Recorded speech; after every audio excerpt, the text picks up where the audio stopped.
Hey guys, Carlos Colon here with Georgia Permanent Homes, and I'm going to change it up a little bit today, and we're going to do a story time. Particularly, this one's going to be about how I got my first deal. So, thanks for joining us this week, and this is my very first deal.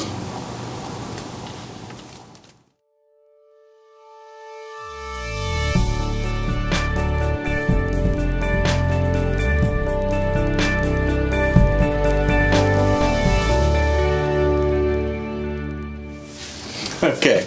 All right, guys. So let me tell you about my first year and my first deal, rather.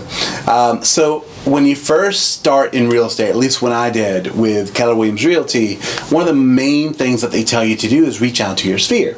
Reach out to the people that know, love, and support you to ask for help in this industry as far as reaching out to clients that they can help.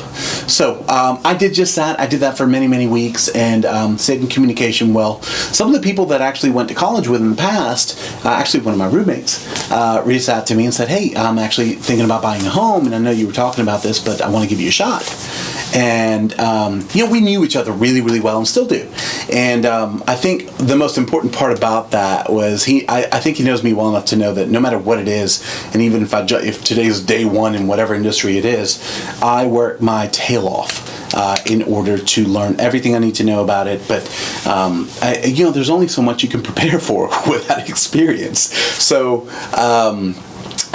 basically, I go back to being able to try to show them homes, but I didn't even know how to open up a lockbox. I mean, so if you can imagine, I'm driving to these places. I halfway knew how to set up a showing at that point, and so I'm kind of lining up these showings in particular order, and I'm having to call my broker over and over again along the way to ask them, hey, how do I open this thing up? Hey, how do I use my key to open these things up? By the way, we don't have like combos on our lock boxes here in Georgia for the most part. We use supers, which don't really have buttons. They have this thing that you push in and you use it on your phone like Bluetooth, and it connects and it matches your license and logs it within that particular home. So I never used that before because I've never shown a home, so I didn't know.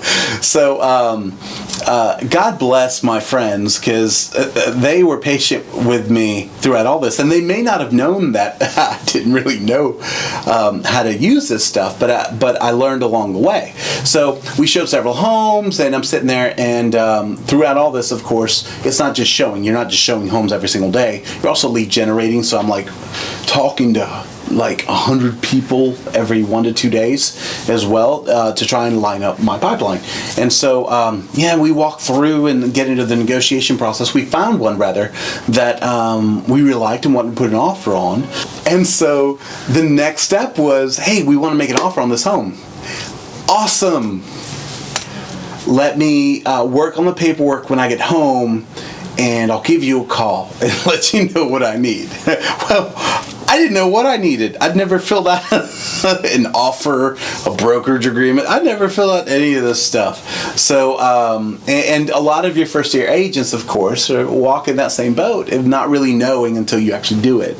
I mean, you could know and study the forms all day long, but until you do it, you don't really know. So, I'm thinking that I'm preparing documents here, and all I'm doing is, I didn't even pull out of the driveway. I did. I pulled out of the driveway, and I parked in front of their house, and they just went inside. And by the way, this is not a long driveway, so they can like see me out the window. I'm just sitting in my car, and I called my broker, and I'm like, hey, I'm supposed to prepare a document here and put an offer together. How do I do that?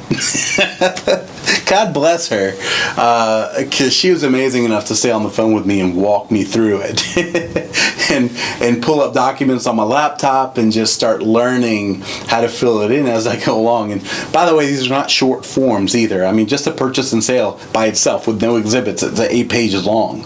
Now, mind you, there's only like 3 pages that really need filling out for the most part, but then they have exhibits depending on what loan type they're using. Then you have to get a pre-approval. Then you have to do a buyer brokerage agreement, and that is a little more detailed. So she sits on the phone with me for a good hour and a half walking me through this, And so, yeah, I think I would hate to be, a team leader at that point, because I'll tell you, I would have been pulling my hair out with myself if I was her. So, but she walked me through it. We ended up winning the bid. I was just honest with the agent, let them know. And I was like, yeah, I just recently got licensed. I just, here's the situation. I just want to, whatever's fair for the seller and the buyer, we want to make it work. We made it work. Got through inspections and went all the way through it, and they still live in that home today, and so I'm very, very happy that I had the experience, and my friends trusted me enough to go through that experience together, and they got a good home out of it at a great price with a great deal. So I'm excited for them, and of course, as you can imagine, I learned a lot since then, a whole lot. So I think that's true for any business or division. It's like you look back at your first year in whatever business you're in, and you go, man, those poor customers, they have no idea what they didn't get, just because you always get better as you go along, or at least you should. So that was my first deal, deal. There were some in between there during the contract process, but that was the very first one, and I'll never forget that. So I don't think I'll ever take that year for granted. So to all of you new agents trying to line up your first deal, God bless you, and I hope you've got somebody to call, and don't call me, because I'm not going to sit on the phone for an hour and a half with you. All right, you guys. Thanks for joining us, and I'll see you next time.